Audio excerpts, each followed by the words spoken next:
Saudara, kita ada di tanggal 1 Oktober.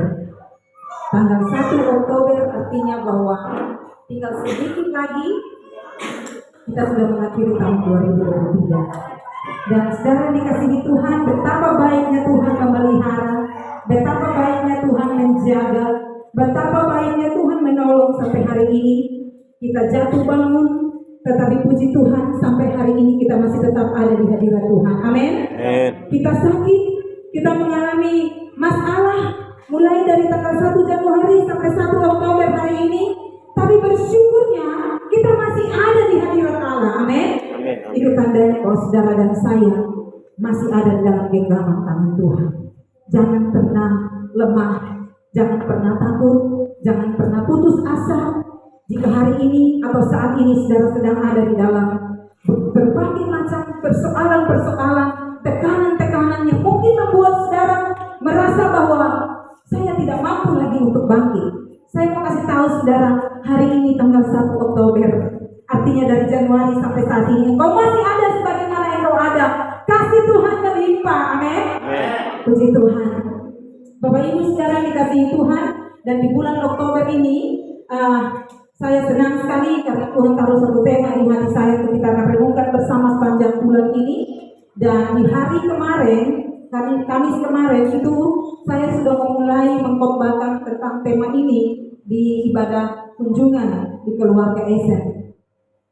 Dan saudara, hari ini kita akan melanjutkan untuk merenungkan lagi tema ini. Terima kasih buat saudara-saudara yang hadir dalam ibadah rumah tangga kemarin. Saya percaya bahwa saudara diberkati. Amin. Ya, puji Tuhan. Saudara, sedikit flashback saja mengenai khotbah saya di ibadah rumah tangga kemarin terkait dengan tema. Kalau saudara sudah buka WhatsApp group Sewahide, saudara sudah tahu bahwa tema kita bulan Oktober itu apa. Tema kita adalah kemurahan hati. Dan saudara, kemarin dalam ibadah kunjungan sudah saya sampaikan mengenai dampak dari kemurahan hati, dampak dari orang-orang yang hidup di dalam kemurahan hati yang radikal. Mereka akan berbahagia, mereka akan bersukacita, mereka akan mendapatkan ketenangan karena mereka melakukan kemurahan hati. Mereka juga adalah orang-orang yang diberkati, dan bukan hanya diberkati tetapi mereka diberkati untuk menjadi berkat. Ya, dan hari ini saudara dikasihi Tuhan, saya ingin melanjutkan firman Tuhan itu. Saya ingin kita bersama-sama membuka satu ayat di dalam Matius pasalnya yang ke-7. Kita baca satu ayat di situ, nanti dalam perkembangan khotbah saya kita akan baca beberapa ayat lagi. Matius pasal 5 maksudnya. Matius pasalnya yang ke-5, ayatnya yang ke-7. Dengan kasih Kristus saya minta semua kita bangkit berdiri, satu ayat saja kita baca sebagai dasar perenungan kita. Dan saya minta kita bangkit berdiri bersama-sama, lalu kita akan membacakan ayat ini secara bersama-sama dalam hitungan yang ketiga. 1, 2, 3. Berbahagialah orang yang murah hatinya, karena mereka akan beroleh kemurahan. Sekali lagi ya, 1, 2, 3. Berbahagialah orang yang murah hatinya, karena mereka akan beroleh kemurahan. Silakan duduk Bapak Ibu Saudara yang dikasihi Tuhan. Kekasih-kekasih Tuhan, saat ini saudara, dunia sedang mendambakan atau menginginkan apa yang namanya kebahagiaan. Semua orang saya pikir pasti dalam hidupnya dia mau mengejar yang namanya kebahagiaan. Ya, tidak kenal itu tua atau muda, semua orang mau hidup bahagia. Dan saudara yang dikasihi Tuhan, kebahagiaan yang ditawarkan oleh dunia itu berbagai macam tingkat dan golongan saudara, yang ada tingkatan-tingkatannya. Jadi kalau menurut ukuran dunia, kalau kita mau bahagia, maka kita harus mengumpulkan banyak harta. Kalau kita mau bahagia, kita harus punya pangkat dan jabatan. Kalau kita mau bahagia, kita harus punya kedudukan yang tinggi. Kalau kita mau bahagia, kita punya status sosial yang tinggi. dunia tentang kebahagiaan. Tapi kalau dirayakan saudara, apakah orang yang bergelimangan harta adalah orang yang bahagia? Lihat saja dalam realita kehidupan. Tidak semua orang yang punya harta yang banyak mengalami yang namanya kebahagiaan. Saudara lihat saja artis-artis, rumah tangga yang orang-orang kaya, orang-orang yang besar, yang punya harta kekayaan yang banyak, saudara, tetap saja mengalami yang namanya percekcokan, perceraian di dalam rumah tangga. Alasannya adalah karena tidak bahagia. Padahal sudah ada uang banyak, tahu? Tapi katanya kenapa? Ketika diwawancara oleh wartawan, kenapa bisa bercerai? Kami tidak bahagia. Artinya bahwa kebahagiaan itu tidak bisa dicapai dengan harta kekayaan. Amin. Amin, saudara ya. Ada banyak orang yang punya pangkat dan jabatan, tetapi tidak bahagia. Karena apa? Ada di dalam tekanan yang berat, masalah kehidupan yang berat. Dan Bapak Ibu saudara yang dikasihi Tuhan, saya akhirnya menyimpulkan bahwa kebahagiaan itu sederhana saja. Kebahagiaan itu sederhana saja. Ketika kita bisa menerima apa yang ada pada kita, lalu kita bersyukurinya, kita hidup menikmati apa yang ada pada kita. Dan ingat, kebahagiaanmu akan lengkap ketika engkau menjadi pelaku firman. Amin. Tuhan Yesus bilang apa? Orang yang berbahagia. Ada di dalam khotbah Ibu Kit ini kurang lebih 9 kata ucapan bahagia, saudara, dan salah satunya adalah engkau akan berbahagia apabila engkau adalah orang yang bermurah hati. Itu yang akan menjadi dasar perenungan kita pada pagi hari ini, yang ingin saya sampaikan kepada kita.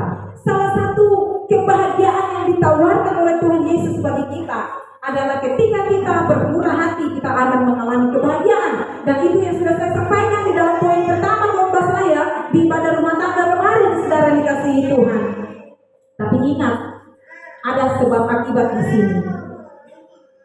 Engkau bahagia, itu akibat dari kebahagiaan. Sebabnya adalah ketika engkau bermurah hati. Jadi ada hubungan timbal balik, saudara. Ya, engkau mau bahagia, engkau harus apa, saudara? Menjadi pembawa damai. Engkau mau berbahagia, engkau harus menjadi orang yang mau dicela, mau dianiaya karena nama Tuhan. Di situ ada kebahagiaan tersendiri. Engkau mau bahagia, firman Allah berkata bahwa engkau harus menjadi orang yang miskin di hadapan Allah. Berbahagialah orang yang miskin di hadapan Allah, karena mereka lah yang mempunyai kerajaan surga. Jadi kebahagiaan menurut ukuran dunia ini, Bapak Ibu yang dikasihi Tuhan, sebentar di akhir khotbah saya akan membawa kita untuk mendengar sebuah kisah dari seorang terkaya yang berasal dari Nigeria, ya. Tapi itu di akhir nanti. Saudara yang dikasihi Tuhan, menurut ukuran dunia, saudara, kita ketika mencapai ini, mencapai itu, punya titel, jabatan, sekolah tinggi, punya harta kekayaan, kita bahagia. Tetapi saya mau bilang itu tidak lengkap. Kebahagiaan yang itu adalah kebahagiaan semu, kebahagiaan yang hanya terlihat di depan mata, tetapi kebahagiaan sejati ada di dalam hati. Amin.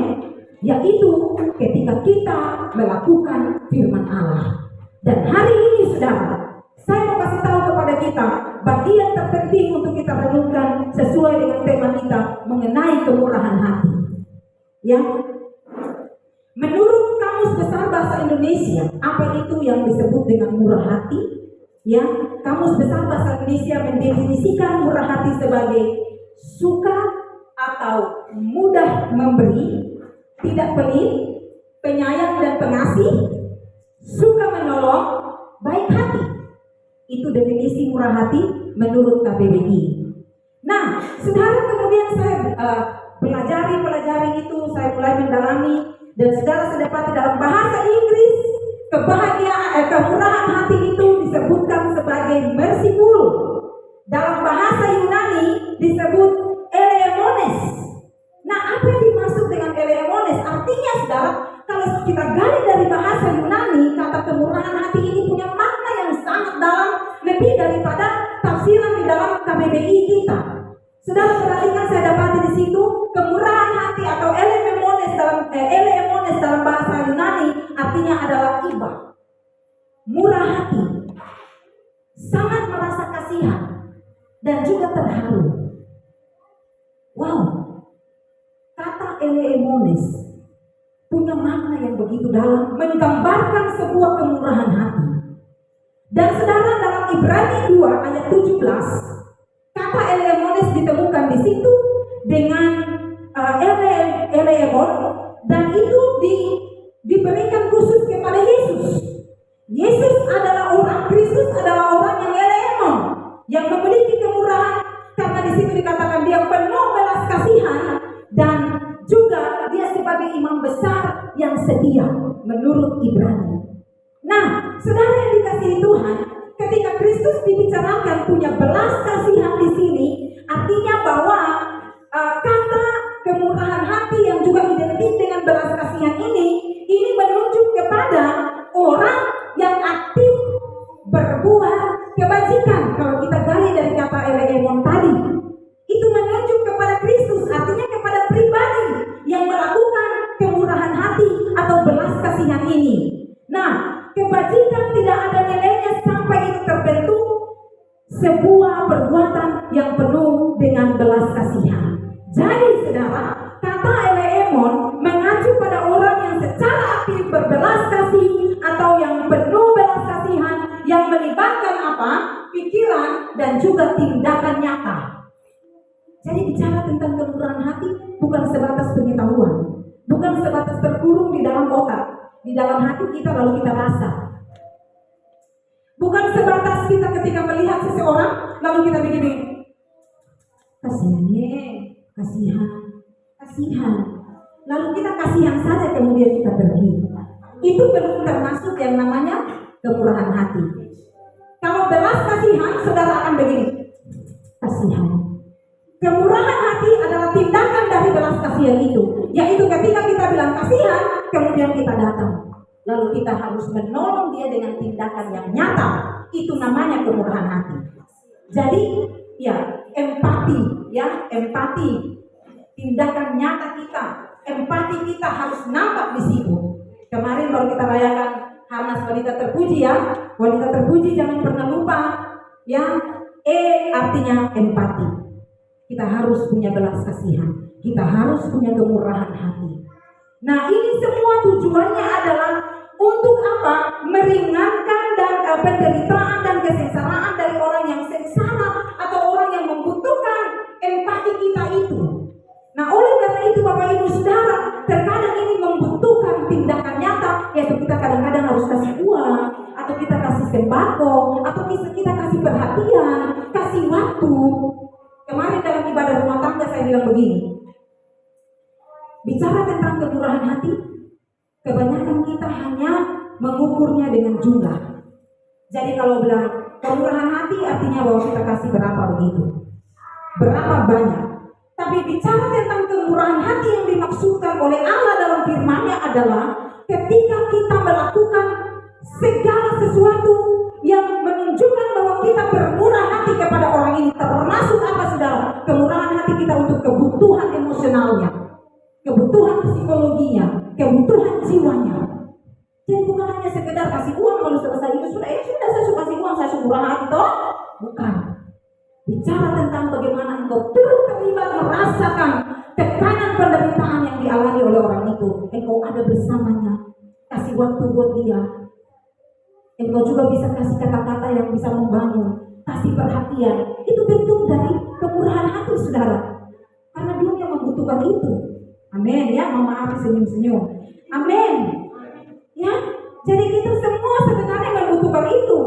Cinta, kasih, dan perhatian. Ini bagian juga dari kemurahan hati saudara. Saya hari Kamis kemarin bilang begini, saya tidak tahu kenapa saya orangnya ini paling tidak bisa gampang untuk memuji orang. Kayak bagaimana? Agak susah begitu. Tapi kalau ketika saya memuji seseorang itu artinya bukan abal-abal ya, bukan kaleng-kaleng, itu adalah keaslian saya. Saya kalau keluarkan kata pujian artinya bahwa benar itu terjadi sesuai di hati saya. Jadi kalau saya tidak sembarang saudara, saya Tidak tahu kenapa seperti orang yang dengan gampangnya, dengan mudahnya ketika melihat seseorang langsung bilang, aduh cantik sekali. Saya jarang begitu, saudara. Tapi kalau saya sudah bilang itu artinya memang itu benar, itu asli, begitu ya. Ada banyak orang yang ketika datang kalau basa-basi ya, aduh mama cantik sekali, roknya beli di mana? Nah begitu ya, sepatunya itu aduh gaul sekali. Saudara, itu terkadang itu bagian dari basa-basi. Tapi ingat, ketika kita mendengar kata-kata itu, pasti ada sesuatu yang berbeda di hati kita. Hati kita akan lembut, hati kita akan terima kasih orang bilang saya sepatu bagus. Betul ya? Artinya bahwa semua orang membutuhkan pujian dan perhatian. Jangan sampai saudara berpikir bahwa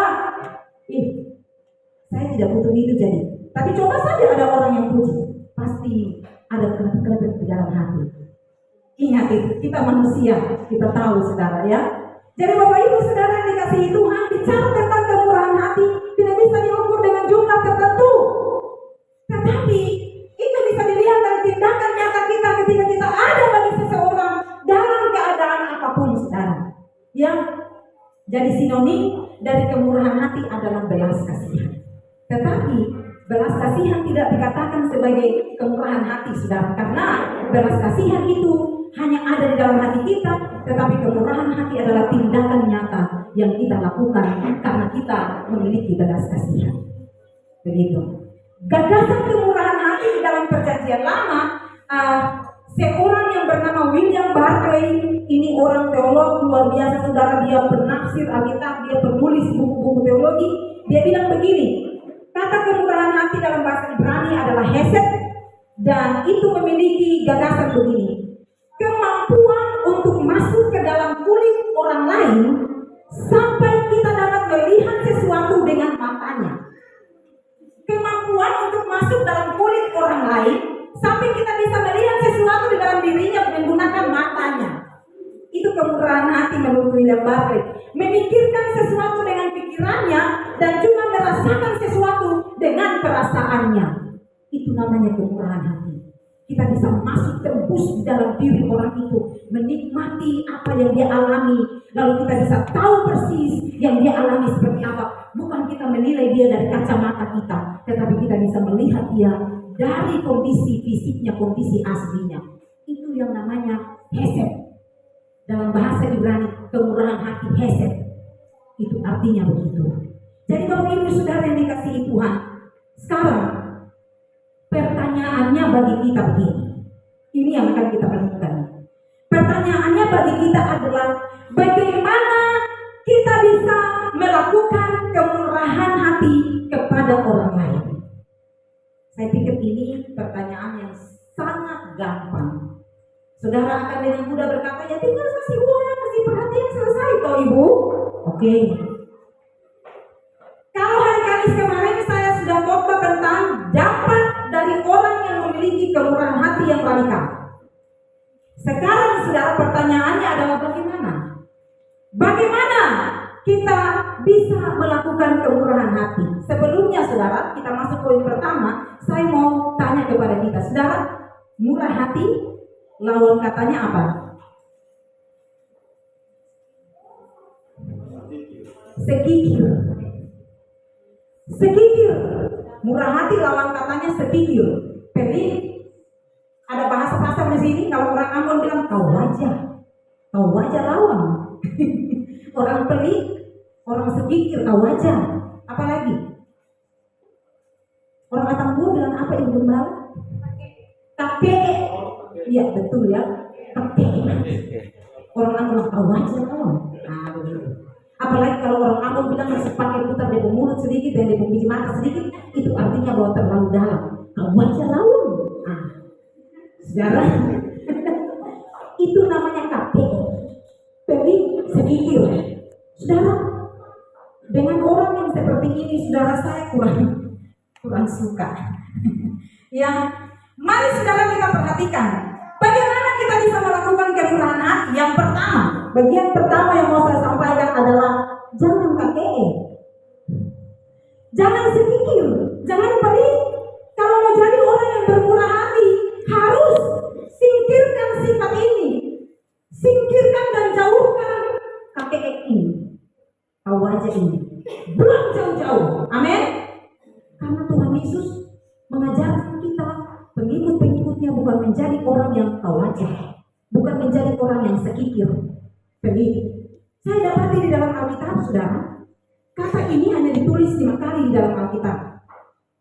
Jangan kikir, itu istilah dalam Alkitab. Bahasa Indonesia bilang pelit, sekikir bisa, kakek bisa, pokoknya kita mengerti sesuai pemahaman kita. Mari Bapak Ibu Saudara yang dikasihi Tuhan, kita melihat yang pertama, Amsal 23 ayat 6. Amsal 23 ayat 6, firman Tuhan bilang begini, jangan makan roti orang yang kikir, jangan ingin akan makanannya yang lezat. Wow, ini artinya apa saudara? Orang kikir, masa firman Tuhan bilang jangan makan di makanan, jangan makan rotinya.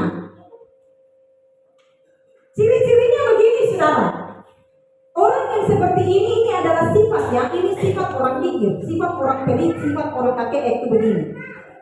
Kalau dia undang kita, contoh, nanti sebentar kita ada syukuran di satu rumah ya. Tapi ingat datang bawa ayam 1, lu datang bawa kambing 1. Pokoknya dia yang syukuran, tapi kita yang cari tanggungan begitu. Ya, di sini tidak ada, di luar banyak. Kemudian ketika dia datang, kita datang, sudah makan selesai, dengan makan lu juga buat lepunya. Saudara, kita bilang ini sifatnya begini. Dia jangan makan roti orang yang kikir, jangan makan menginginkan makanannya yang lezat, karena di balik itu ada sesuatu gitu. Ada sesuatu yang kurang bagus. Masa kita langsung bilang jangan makan rotinya? Ya, jangan ingin dia punya makanan, jangan ingin semua yang ada di meja makannya, karena yang di otaknya adalah saya kasih keluar ini, kapan engkau balas buat saya? Begitu. Itu orang kikir. Di sini tidak ada. Haleluya. Di sini tidak ada. Dia akan berpikir keras, dia akan penuh perhitungan, dia akan penuh dengan pertimbangan. Hari ini saya kasih makan, hari ini saya kasih ini, tapi besok lu kasih apa di saya? Haleluya. Di dalam hati loh, bukan muncul di permukaan. Ini saya bilang dalam hati saja. Jadi saya juga tidak tahu dalam hati saudara, karena yang bisa lihat dalam hati saudara dan saya hanya Tuhan ya. Jadi ciri-ciri orang yang kakek ini begini. Oleh karena itu firman Tuhan kasih awasan, jangan ingin makanannya. Karena memang di balik itu dia juga sedang menginginkan sesuatu darimu, seperti yang dia buat untukmu begitu. Jadi kalau dia kasih ini, besok lusa engkau harus kasih itu lagi buat dia, atau kasih sesuatu buat dia. Saya hari Kamis kemarin saya sudah sampaikan di ibadah rumah tangga. Saya punya teman saudara yang begini orangnya. Saya kalau kasih sesuatu, nanti tidak lama kemudian dia harus bawa sesuatu kasih saya. Tapi lama kalau saya tidak kasih apa-apa, dia juga tidak kasih apa-apa. Nanti kalau saya kasih apa-apa, tidak lama lagi dia sudah kasih sesuatu. Dan saya akhirnya berpikir, mungkin karena kemarin saya bawa ini ya. Jadi saya akhirnya berpikir, oh Tuhan tahu motivasi saya. Saya kalau memberi dari apa yang ada pada saya tidak mengharapkan balasan. Tapi kalau memang dia mau nanti membalas, maka Tuhan ampuni kalau saya salah menilai juga. Begitu. Tapi ini seulang-ulang saudara. Saya bilang, apakah dia mau membalaskan supaya jangan ada hutang budi begitu ya? Tapi saudara yang dikasihi Tuhan, kadang kita manusia seperti itu. Kalau orang kasih sesuatu ke kita, kita akan merasa, aduh kapan saya harus kasih ke dia lagi gitu. Ya, jadi sebenarnya kalau orang kikir ini, ciri-cirinya kalau saya baca ini saya renungkan, aduh ternyata agak susah. Jadi suka sekali saudara untuk kita memilah mana posisi saya begitu.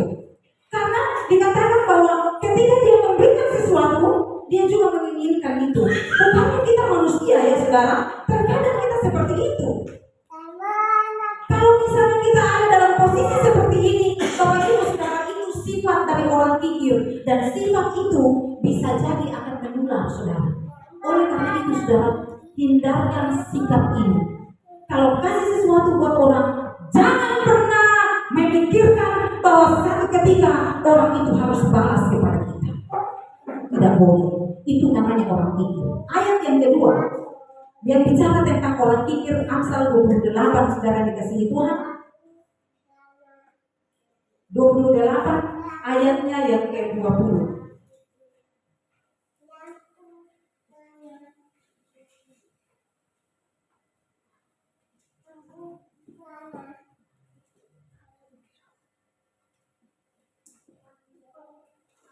Amsal 28 ayat 22 maksudnya. Dia bilang begini. Orang yang kikir tergesa-gesa mengejar harta dan tidak mengetahui bahwa ia akan mengalami kekurangan.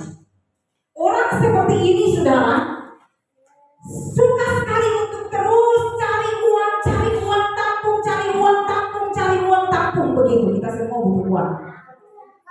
Yang saya juga butuh uang. Begitu.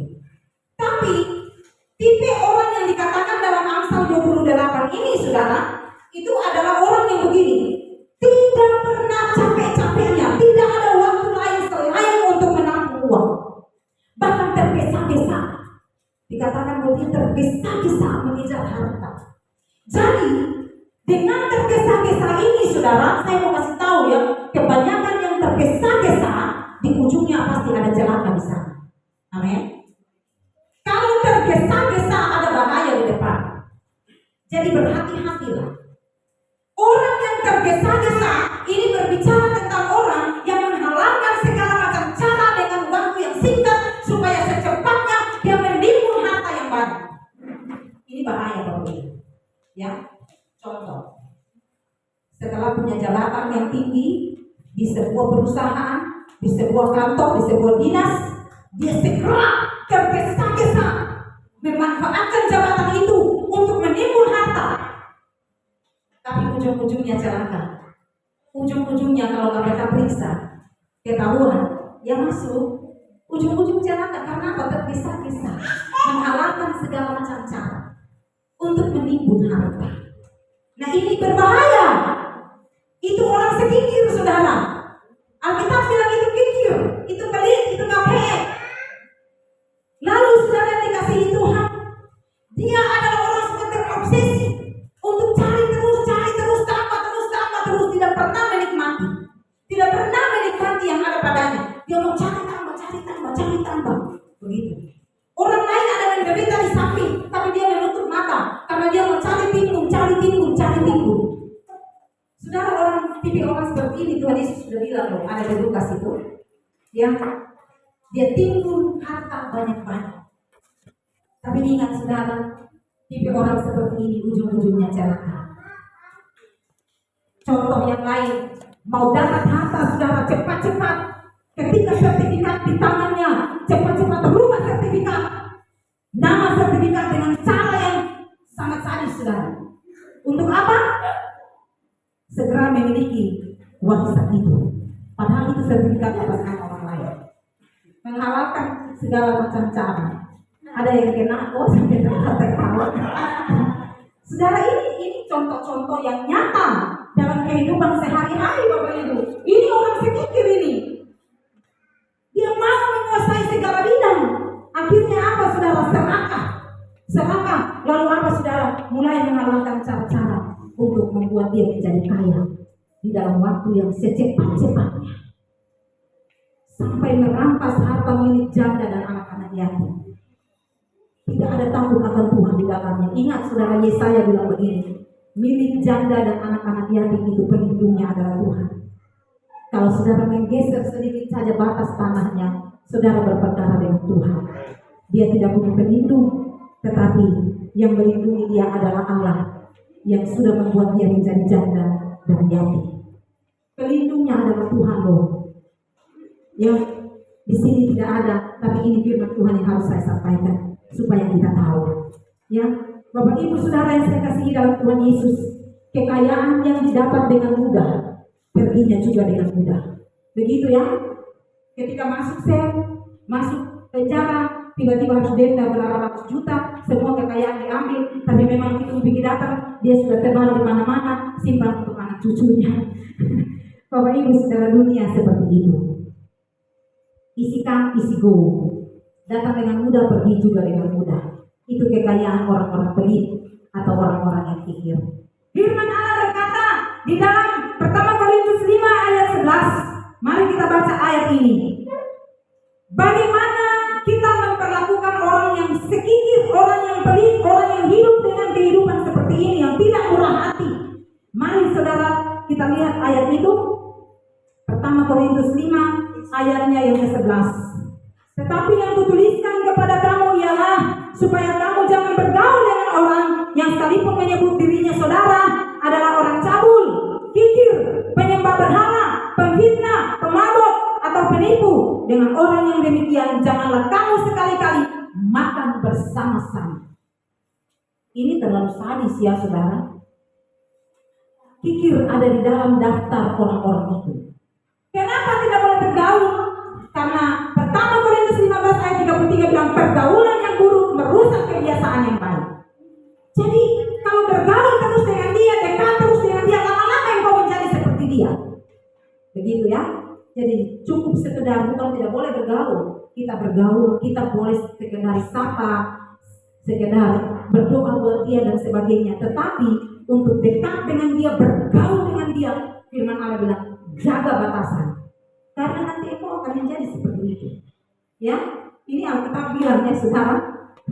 Kita harus dengan semua orang itu masuk. Tapi ingat baik-baik untuk menghindarkan diri kita yang mudah berubah ini. Kita bukan Tuhan Yesus yang tidak pernah berubah. Kita manusia ini cepat berubah dan mengikuti tren yang ada di samping. Jadi kalau begitu saudara, berhati-hatilah dalam pergaulanmu. Karena pergaulan yang buruk merusak kebiasaan yang baik.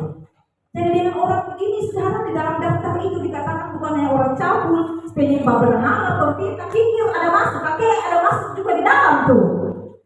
Ya, mari kita lihat pertama Korintus 6. Kita lanjut ke pasal 6 ayat 9 dan ayatnya yang ke-10. Saudara lihat ayat itu, bagaimana nasib dari orang yang begitu. Atau tidak tahukah kamu bahwa orang-orang yang tidak adil tidak akan mendapat bagian dalam kerajaan Allah? Janganlah sesat, orang cabul, penyembah berhala, orang berzina, banci, orang pemburi, pencuri, orang kikir, pemabuk, pemfitnah dan penipu tidak akan mendapat bagian dalam kerajaan Allah. Artinya bahwa nasib orang yang KKE tidak akan masuk di dalam surga, tidak masuk dalam kerajaan Allah. Bapak Ibu Saudara dikasihi Tuhan. Paling parah lagi bukan KKE, bukan pelit buat keluarga, buat saudara, buat sesama anak Tuhan, tapi pelit untuk Tuhan juga ada. Orang-orang seperti ini orang-orang yang tidak tahu diri, pelit dengan Tuhan, padahal dia tidak tahu bahwa nafas hidup itu Tuhan punya. Pelit sekali dengan pekerjaan Tuhan, pelit sekali untuk mengembalikan milik Tuhan berupa persepuluhan yang didapatkan olehnya karena pertolongan Tuhan, dengan memberikan kepadanya harta kekayaan, dengan memberikan kepadanya kesehatan untuk dia bekerja. Mengembalikan milik Tuhan saja tidak bisa, apalagi mau memberkati orang lain, saudara. Ini paling parah. Ya, Bapak Ibu Saudara dikasihi Tuhan, jemaat Sola Fide tidak begitu. Tapi saya berhak memberikan pelajaran. Amin. Saya wajib untuk memberitakan firman sesuai dengan yang Alkitab katakan. Jangan pelit, apalagi yang Tuhan punya engkau ragu semua. Itu bahaya.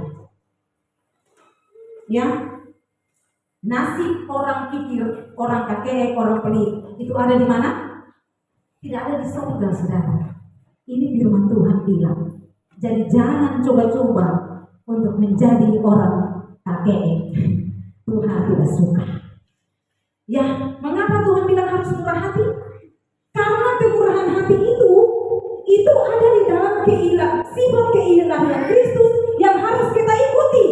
Poin kedua yang saya sampaikan di hari Kamis kemarin adalah ketika kita bermurah hati, kita akan menjadi sama seperti Kristus, karena Kristus adalah pribadi yang murah hati. Jadi kalau kita terus murah hati, maka sebenarnya kita sedang belajar untuk menjadi serupa seperti Kristus dan mengikuti teladannya. Bapak Ibu Saudara yang saya kasihi dalam Tuhan Yesus Kristus, mari kita melihat kemurahan hati dari Allah. Kemurahan hati dari Allah adalah dia punya belas kasihan kepada manusia yang akan binasa.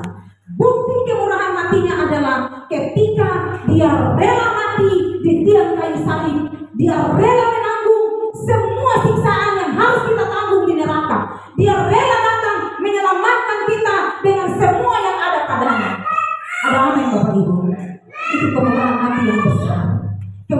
hati yang sangat besar yang tidak bisa kita dapati di dunia ini, saudara.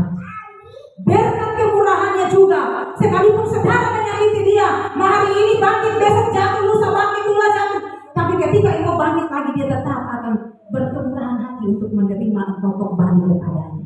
Ada amin, Bapak Mama. Itu bukti kemurahan kasih Allah, kemurahan hati Allah bagi kita. Mari Bapak Mama, saudara yang saya kasihi dalam Tuhan Yesus Kristus, jangan tunggu sampai kita kaya baru kita mau memberikan sesuatu kepada orang lain atau kepada pekerjaan Tuhan. Itu salah besar. Karena kemurahan hati bukan berbicara tentang jumlah, tetapi kemurahan hati berbicara tentang hati kita. Amin. Seberapapun yang ada pada kita, kita mau bermurah hati. Kita mau terlibat di dalam kesusahan orang lain. Kita mau terlibat di dalam merasakan tekanan penderitaan orang lain. Saudara, satu contoh di dalam Lukas itu, bagaimana orang yang kikir, bagaimana orang yang pelit, saudara yang dikasihi Tuhan. Mari kita perhatikan baik-baik. Saya lihat ayatnya, saudara yang dikasihi Tuhan.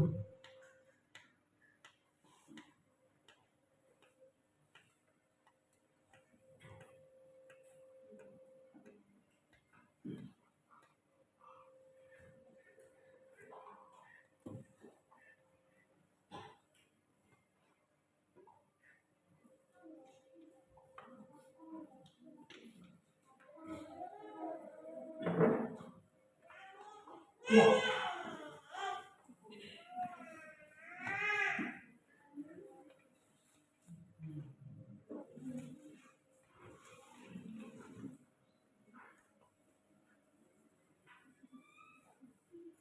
Ya, saudara, saya dapat Lukas 12. Mari kita lihat di dalam Lukas 12.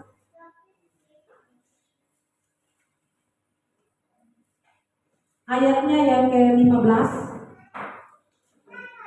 Di bawah perikop orang kaya yang bodoh. Katanya lagi kepada mereka, berjaga-jagalah dan waspadalah terhadap segala ketamakan, sebab walaupun seorang berlimpah-limpah hartanya, hidupnya tidaklah tergantung daripada kekayaannya itu. Kemudian ia mengatakan kepada mereka suatu perumpamaan, katanya, ada seorang kaya, tanahnya berlimpah-limpah hasilnya. Ia bertanya dalam hatinya, apakah yang harus aku perbuat, sebab aku tidak mempunyai tempat di mana aku dapat menyimpan hasil tanahku. Lalu katanya, inilah yang akan aku perbuat. Aku akan merombak lumbung-lumbungku dan aku akan mendirikan yang lebih besar, dan aku akan menyimpan di dalamnya segala gandum dan barang-barangku. Sesudah itu aku akan berkata kepada jiwaku, jiwaku, ada padamu banyak barang, tertimbun untuk bertahun-tahun lamanya. Beristirahatlah, makanlah, minumlah, dan bersenang-senanglah. Tetapi firman Allah kepadanya, hai engkau orang bodoh, pada malam ini juga jiwamu akan diambil daripadamu, dan apa yang telah kau sediakan, untuk siapakah itu nanti? Bapak Ibu saudara yang dikasihi Tuhan, ini gambaran orang kikir. Ini orang muda yang kaya, belum punya istri, belum punya anak, belum punya mertua, belum punya keluarga, saudara. Ya, dia menimbun segala kekayaan untuk dirinya sendiri. Dia bekerja, dia timbun harta kekayaan yang banyak, saudara. Melirik ke tetangga pun tidak. Sampai akhirnya apa, saudara? Kebutuhan jiwanya sebenarnya merana. Tapi dia tidak peduli dengan kebutuhan jiwa itu. Dia terus menimbun harta sampai tiba pada puncaknya. Dia bilang apa? Hai jiwaku, sudah begitu banyak harta yang tertimbun untukmu. Sekarang beristirahatlah, makanlah, dan bersenang-senanglah. Kira-kira pada usia tua atau bagaimana begitu. Tapi hari itu, ketika dia sudah timbun banyak, tiba-tiba panggilan ilahi datang kepadanya. Lalu bilang, hari ini nyawamu akan diambil. Semua yang sudah engkau timbun itu untuk siapakah itu? Saudara, sia-sia. Jadi kehidupan Kristen itu bicara tentang apa? Ekonomi kekristenan itu bukan bicara tentang kita menimbun, tetapi semakin kita menabur, semakin kita memberi, maka semakin kita juga diberkati. Amin. Jadi kekayaan kita, bank kita sebenarnya ada pada taburan kita. Ya, ada pada tabungan kita. Bukan ada di balik deposito di bank. Haleluya, deposito bank sebentar lagi ambil terus hilang habis. Tapi ketika engkau deposito di dalam kerajaan Allah dengan menabur di sini, menabur di sana, hari kami saya sudah kasih tahu bahwa ketika engkau menabur, taburanmu tidak akan sia-sia karena engkau akan menuai itu kembali pada waktunya. Amin. Jadi jangan pernah berpikir saudara bahwa saudara ketika memberikan sesuatu kepada orang saudara rugi. Jangan pernah berpikir, jangan pernah terlintas dalam pikiranmu saya rugi. Kalau gaji saya ada 5 juta, saya harus kasih 500.000 di gereja. Itu terlalu besar itu. Pengeluaran saya juga banyak. Untuk apa kasih? Tidak masalah. Gereja juga tidak tagih-tagih perpuluhan, saudara. Saya gereja GSCA bukan tipe gereja yang harus bagi apa, harus tahu. Tulis sekian, keluarga ini sekian. Tidak ada gereja GSCA begitu. Pembangunan pun tidak wajib siapa yang mau kasih. Harus ada sumbangan ini itu. Tidak pernah ada di GSCA soal ini. Amin. Tidak pernah. Saya bukan orang yang meminta-minta di sini. Saya punya Tuhan yang kaya, yang besar, yang bisa memelihara hidup saya, dan juga sudah menyatakan kuasanya bagi saya. Dalam pekerjaan Tuhan pun, Allah dengan mujizatnya yang besar, gereja bisa dibangun tanpa ada kewajiban yang harus dikasih oleh jemaat. Kalau saudara waktu itu sempat kasih, karena itu keputusan bersama ya, tidak ada kewajiban dari gereja, tidak ada. Jadi saudara, kalau tidak kasih perpuluhan, gereja tidak akan berhenti, saudara, akan jalan terus. Allah punya 1001 macam cara untuk mencukupkan pekerjaannya, bukan hanya tunggu perpuluhanmu.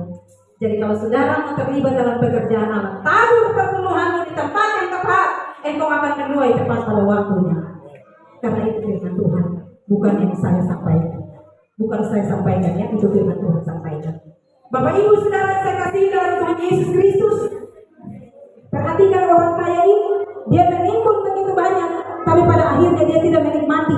Mari kita renungkan, berapa banyak yang sudah kita timbun untuk milik kita, berapa banyak yang sudah kita setor untuk deposito kerajaan Allah. Kalau sudah kita setor untuk deposito kerajaan Allah, saya mau bilang dalam Mazmur dia bilang begini, engkau akan menuai itu. Pada waktu engkau sakit, dia akan menyembuhkan engkau. Wow, orang yang bermurah hati, perbuatannya akan kembali kepadanya. Amsal bilang apa? Ketika engkau bermurah hati, engkau sedang meminta-minta Tuhan. Jadi kalau engkau memberi kepada orang itu, engkau buat utang dengan Tuhan. Tuhan yang akan membalaskan itu kepadamu tepat pada waktunya, saudara. Mari kita lihat Mazmur 41 ayat 2 dan ayatnya yang ketiga. Bapak mama yang dikasihi Tuhan, perhatikan di situ.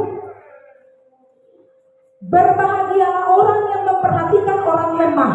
Tuhan akan meluputkan dia pada waktu celaka. Yang berikut, Tuhan akan melindungi dia dan memelihara nyawanya, sehingga dia disebut berbahagia di bumi. Engkau takkan membiarkan dia dipermainkan musuhnya. Kemudian yang berikut, Tuhan membantu dia di ranjangnya waktu ia sakit. Di tempat tidurnya kau pulihkannya sama sekali dari sakitnya. Ini karena apa? Ini kebahagiaan orang-orang yang bermurah hati, yang memperhatikan kehidupan orang-orang yang lemah. Ketika orang bermusuhan dengan engkau, Tuhan tidak akan membiarkan engkau dipermainkan oleh musuhmu. Amin. Luar biasa, saudara. Kita berpikir bahwa ketika kita kasih orang selesai sudah, padahal ada jaminan firman-Nya. Allah akan membantu dia di ranjangnya waktu dia sakit. Allah akan memulihkan dia. Karena apa? Orang yang memperhatikan orang yang lemah. Wow, luar biasa, saudara. Bapak Ibu kekasih Tuhan, itu bagian yang pertama. Jadi saudara jangan pernah pelit ya, jangan pernah sekikir dengan sesama, dengan pekerjaan Tuhan. Jangan pelit, jangan sekikir, karena semua yang engkau berikan itu engkau sedang menabung di surga untuk kepentinganmu, bukan untuk kepentingan gereja, bukan untuk kepentingan orang-orang miskin yang mendapat bantuanmu, tetapi untuk kepentinganmu sendiri, karena engkau akan menuai itu tepat pada waktunya. Haleluya. Itu yang pertama. Saya akan bawa 2 poin saja hari ini. Ya, bagian yang kedua, kita buka di dalam Matius 25 ayatnya yang ke-40 sampai ayatnya yang ke-46. Itu bagian yang kedua yang akan kita perhatikan pada pagi ini. Dan raja itu akan menjawab mereka, "Aku berkata kepadamu, sesungguhnya segala sesuatu yang kamu lakukan untuk salah seorang dari saudaraku yang paling hina ini, kamu telah melakukannya untuk aku." Dan ia akan berkata juga kepada mereka yang di sebelah dirinya, "Enyahlah dari hadapanku, hai kamu orang-orang terkutuk, enyahlah ke dalam api yang kekal, yang telah sedia untuk iblis dan malaikat-malaikatnya. Sebab ketika aku lapar, kamu tidak memberi aku makan. Ketika aku telanjang, aku haus, kamu tidak memberi aku minum. Ketika aku seorang asing, kamu tidak memberi aku tumpangan. Ketika aku telanjang, kamu tidak memberi aku pakaian. Ketika aku sakit dan dalam penjara, kamu tidak melawat aku." Lalu mereka pun akan menjawab dia katanya, "Tuhan, bila manakah kami melihat engkau lapar atau haus atau sebagai orang asing atau telanjang atau sakit atau dalam penjara dan kami tidak melayani engkau?" Maka ia akan menjawab mereka, "Aku berkata kepadamu, sesungguhnya segala sesuatu yang tidak kamu lakukan untuk salah seorang dari yang paling hina ini, kamu tidak melakukannya juga untuk aku." Dan mereka ini akan masuk ke tempat siksaan yang kekal, tetapi orang benar ke dalam hidup yang kekal. Saudara, bagian yang kedua yang kita renungkan, bagaimana supaya kita menjadi orang yang murah hati. Yang kedua adalah, mari kita harus memperhatikan orang yang papa, orang yang lemah, orang yang papa. Itu adalah bagian dari kehidupan kita. Mari kita berbelas kasihan kepada mereka. Sudah saya singgung di dalam bagian pertama tadi, tapi di bagian kedua ini, saudara, firman Allah berkata begini, ketika kita melihat mereka lapar, mereka haus, ingat baik-baik bahwa itu wajah Kristus ada di sana. Jangan pernah membiarkan dirinya pergi dengan lapar dan haus. Bapak Ibu Saudara kekasih-kekasih Tuhan, beberapa hari yang lalu di Penariran itu sekarang ini banyak orang gila, saudara, yang jalan-jalan tidak jelas. Ada yang juga depresi berat, stres, lalu itu PNS. Tapi karena depresi dia sering sembuh, dia ke kantor. Tapi dia kumat lagi, dia mulai jalan-jalan lagi, tidak karuan untuk Penariran itu. Lalu saudara, kemarin-kemarin itu ada satu bapak-bapak, dia datang ada di bawah pohon mangga. Kemudian saudara, Christian itu sedang panjat mangga. Kemudian saya bilang, "Christian, coba tanya dulu itu orang gila dulu. Ini dia mau makan mangga atau tidak?" Lalu Christian bilang begini, "Mau tanya toh?" Saya bilang, "Tidak, coba tanya saja." Ketika Christian tanya, dia bilang, dia begitu. Padahal kalau orang gila lain lewat, saudara, dia angkat saja ke jalan. Pernah kami sedang suap piano, saudara, dia datang ambil buburnya, dia buat jalan. Dia pergi sendok baru lagi untuk suap piano karena orang gila suka ambil. Dia makan depan gereja, dia buang piring di situ, dia jalan. Begitu, saudara. Tapi kemarin saya suruh tanya, dia mau. Akhirnya kasih dia mangga. Kemudian saya bilang, "Bapak lapar?" Baru tahu saudara dia jawab apa? "Jangan sampai lu ada gila." Saya bilang, kasihan. Saya mau berdoa buat istri Tuhan, berkati orang ini sebagai sembuh. Saya bilang, "Bapak lapar?" Maksud saya mau kasih dia makan begitu. Kemudian dia bilang, "Jangan sampai lu ada gila." Christian dan anak-anak yang situ tertawa setengah mati, saudara. Saya bilang, "Kamu tertawa, dia yang gila makanya dia bilang begitu." Saya punya niat baik kepada dia. Tapi kalau dia bilang begitu, artinya bahwa dia yang gila kan, bukan saya. Dan dia pergi, saudara, dengan anak-anak itu tertawa semua di bawah pohon mangga. Lalu saya bilang, "Begitu tertawa saya, kamu tidak tahu bahwa Tuhan tahu saya mati." Begitu, saudara. Ya, saya bilang tidak apa-apa. Yang penting saya punya niat baik buat dia. Satu ketika kami sedang makan, saudara, orang gila masuk langsung di dalam rumah. Tahu apa yang dia ambil? Di atas meja itu ada teh, ada ini makan pagi, saudara, ada kue. Saudara, dia ambil teh satu gelas begini, langsung berdiri di tangga belakang rumah. Dia lempar dari atas tangga dengan enak-enaknya, saudara. Saya langsung bilang, "Aduh kasihan nih orang gila dulu."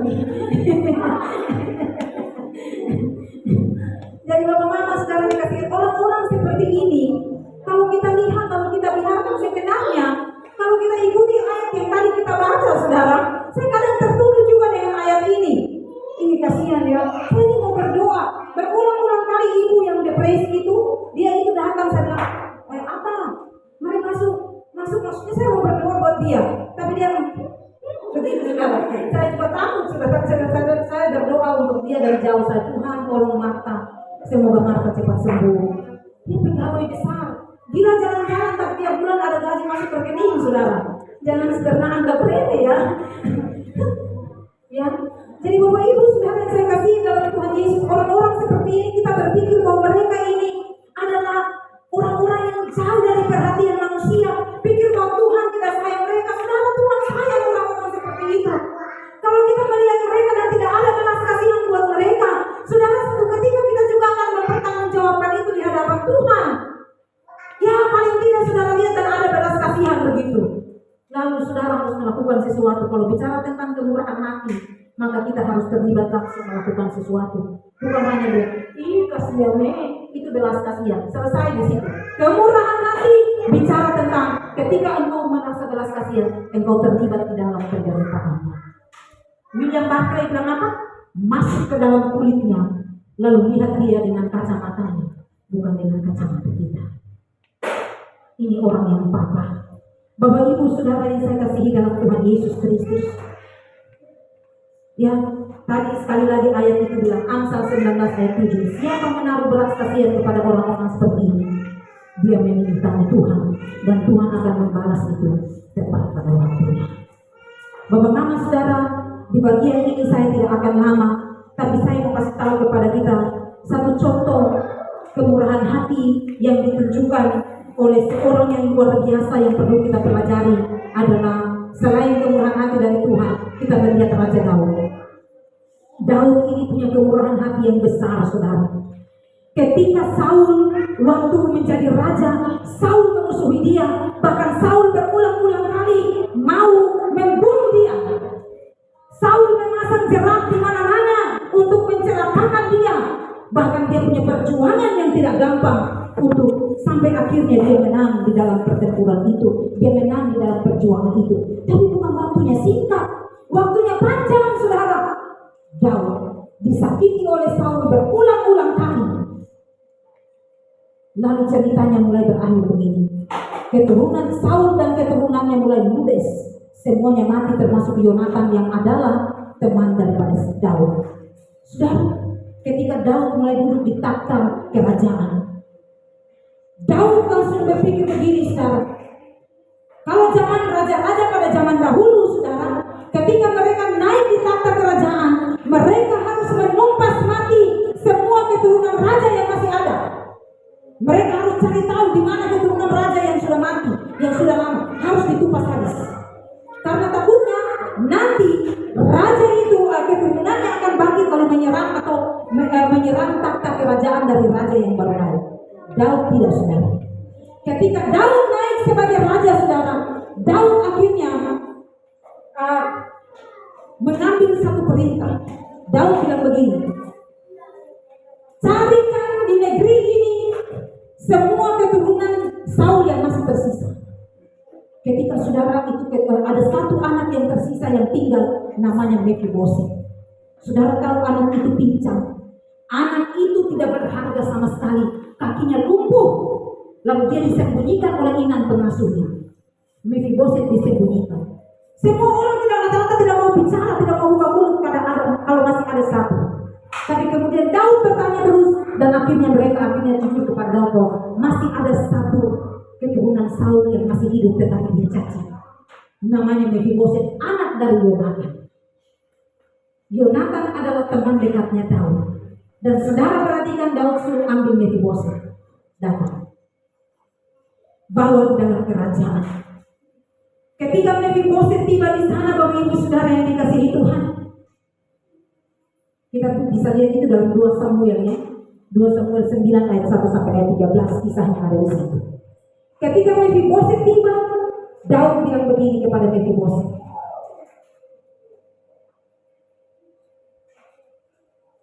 Daud bilang begini, sekarang engkau akan makan apa yang saya makan.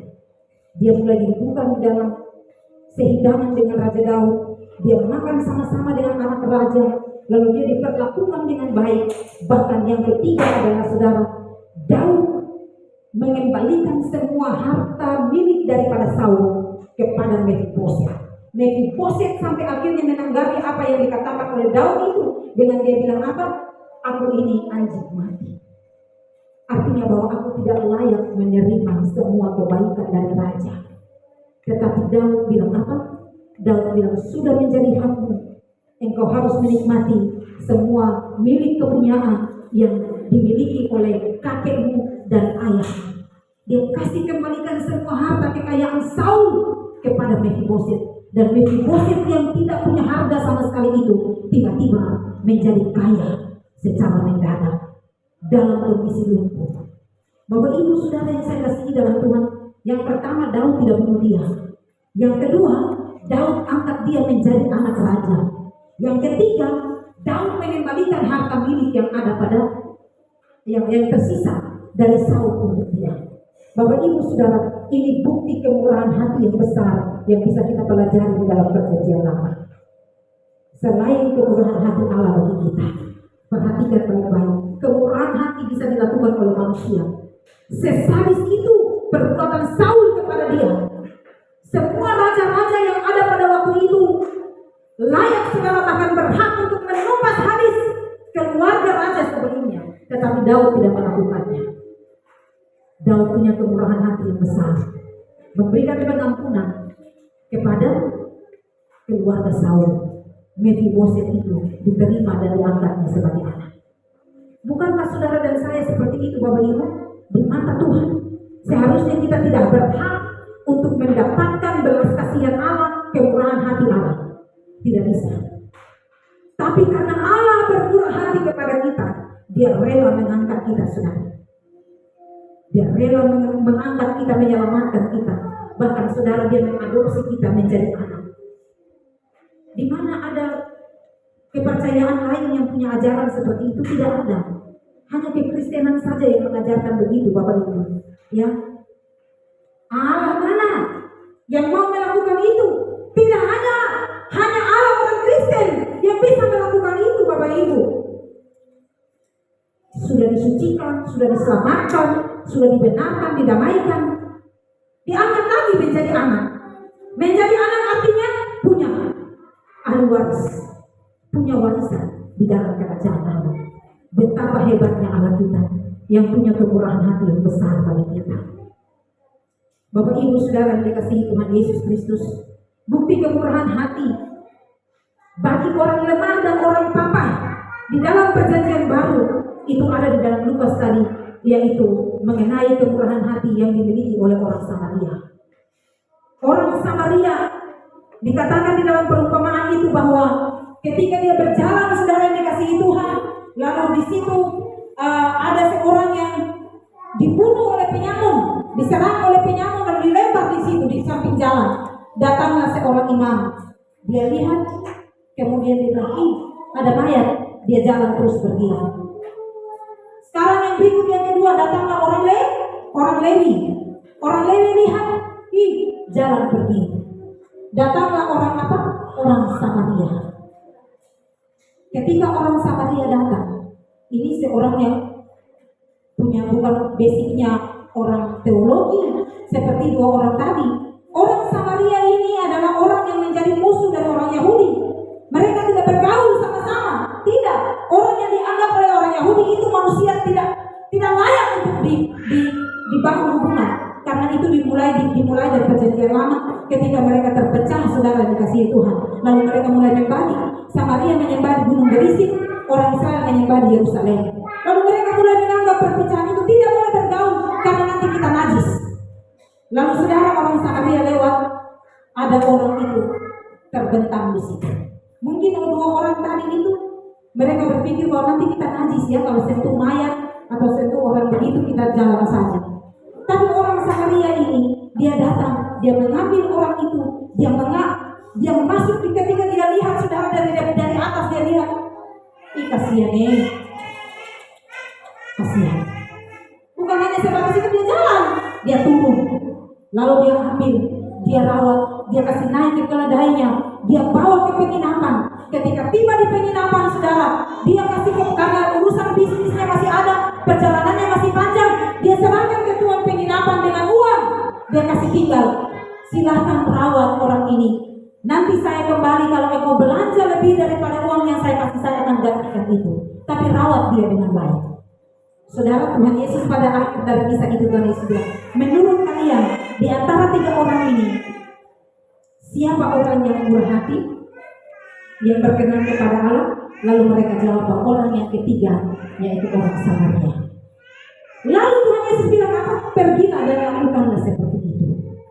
Artinya bahwa Bapak Ibu Saudara yang dikasihi Tuhan, dalam menunjukkan kemurahan hati, tidak boleh kita memilah-milah.